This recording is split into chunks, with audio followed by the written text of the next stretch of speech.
reflection for the 18th of March. I'm Jackie Molnar. I'm the Cathedral's Executive Director. Thank you for joining me this afternoon. Patience. I remember as a child that oft-quoted phrase that patience is a virtue. It was usually trotted out by my mum when I wanted something to happen more quickly than it did.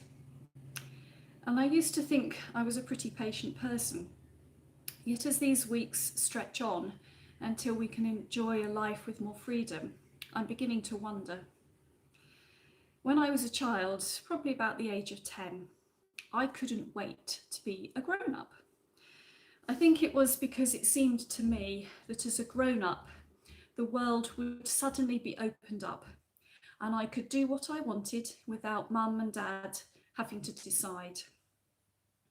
Every year seemed to take forever to turn round. It was marked by key dates of school holidays, my birthday, Christmas. But all those weeks in between each of those things seemed to take forever. The age of 18 felt a long way off. I have to say though, that since I reached that magical age, it feels like time has gone by faster and faster. And now at 53, I wonder where those years have gone. But I thought I was good at being patient. There was always something to be looked forward to. To me, that's not a bad thing. It taught me to wait, maybe even to enjoy things more when the longed for event or special occasion came around. There was a sense of satisfaction, of pleasure and appreciation, which made me value things much more than if they'd been easily to hand. At the moment though, being patient over the last year, and indeed 2021 so far, is really beginning to take its toll. I expect part of this is because it's all gone on for so long and so different to our preferred way of life. But maybe part of it too is the fact that we're not so used these days to having to wait. We have a daughter who turned 18 towards the end of 2020, and I've been struck in recent years at how different her experiences have been compared to what I remember when I was that age. Advances in technology means that she can have pretty much instant access to information. No going off to the library to search for books. Much of what she needs she can find through an internet search at the touch of a few buttons. And social media makes it possible to have pretty much immediate contact with her friends all of the time. I'm still getting my head around the multiplying social media platforms. Facebook, fine. Instagram, mostly fine too. But TikTok, Snapchat, Reddit, WeChat, Tumblr, the list goes on. Most of these are alien to my life, and I'm quite happy about that, to be honest. But what I observe is that it's very difficult to switch off to what can be a constant barrage of messages, bleeps, and the expectation that you reply now at this moment. Our access to technology brings mixed benefits. We have undoubtedly found it immensely valuable during lockdown. I had never heard of Zoom in March 2020, but now it's the tool that connects me into work meetings and social catch-ups with friends and family whilst we're distant. The ability to live stream has meant that the Cathedral has reached many through its services, and indeed these reflections, when we've had to be closed or restricted in numbers, and that has been invaluable. But I think technology contributes to that expectation now that everything is accessible and we don't have to wait.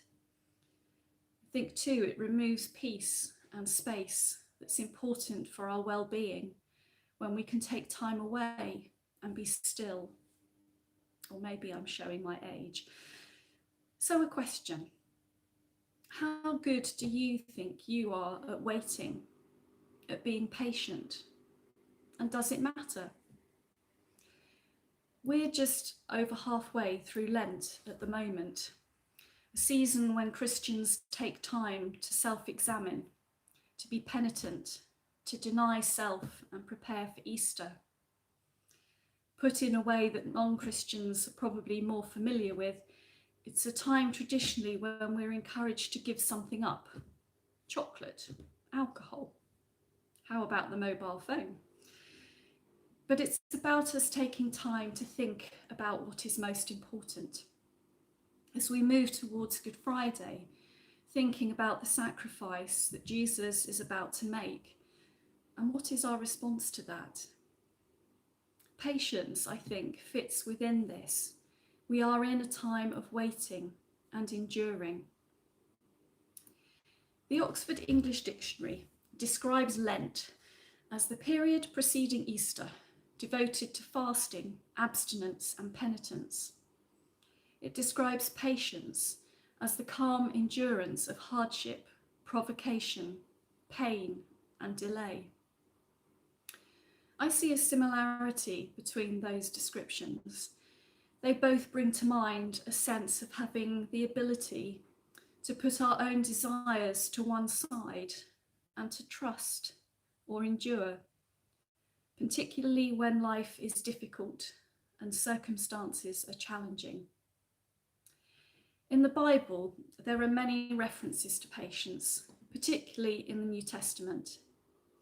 It is seen as a quality that is encouraged, indeed expected, in the nature, the personality of those who love God.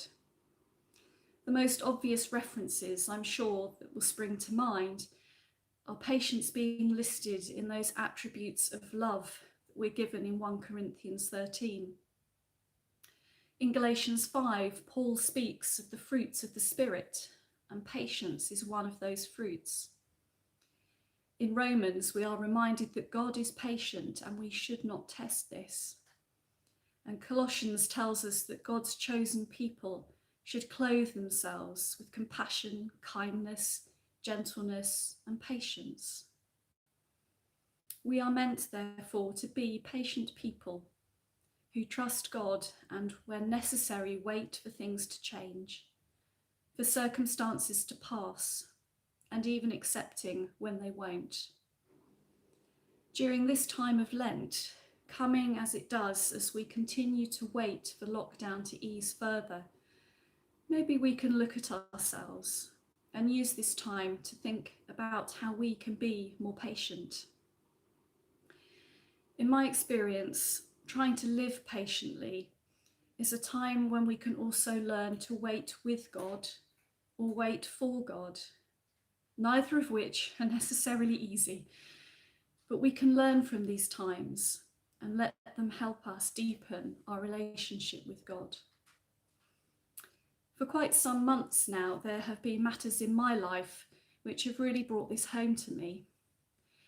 In my work and in life generally, I need to take decisions, find solutions to problems, and that usually means I'm in control. I like that. It's comforting and it gives me certainty. But I haven't had that in relation to the issues I've had to be dealing with, and it's taken me on a bit of a journey, one in which I'm learning more about what patience means as a Christian. We are not promised a life of ease when we commit our lives to God. Jesus says, "Whoever wants to be my disciple must deny themselves, take up their cross and follow me." But he also assures us that we don't do this on our own. The Holy Spirit is our support, our helper.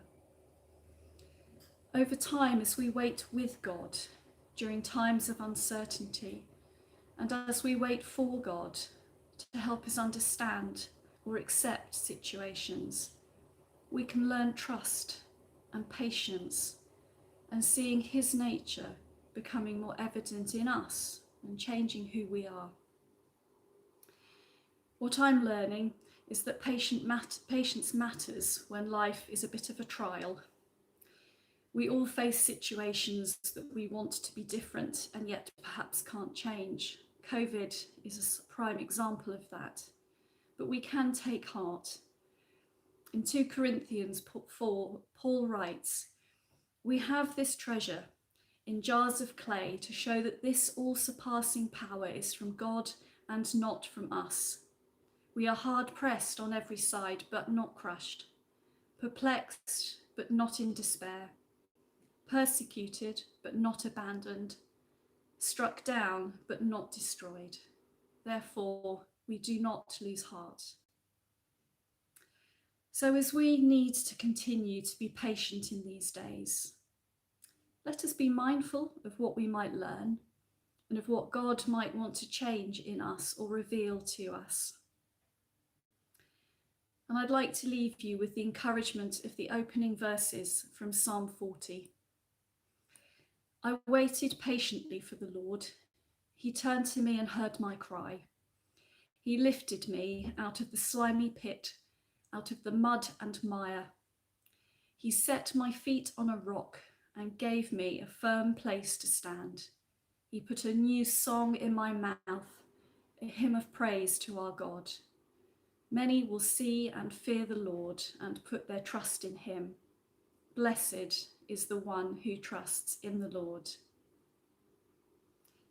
Thank you for joining me, and have a good evening.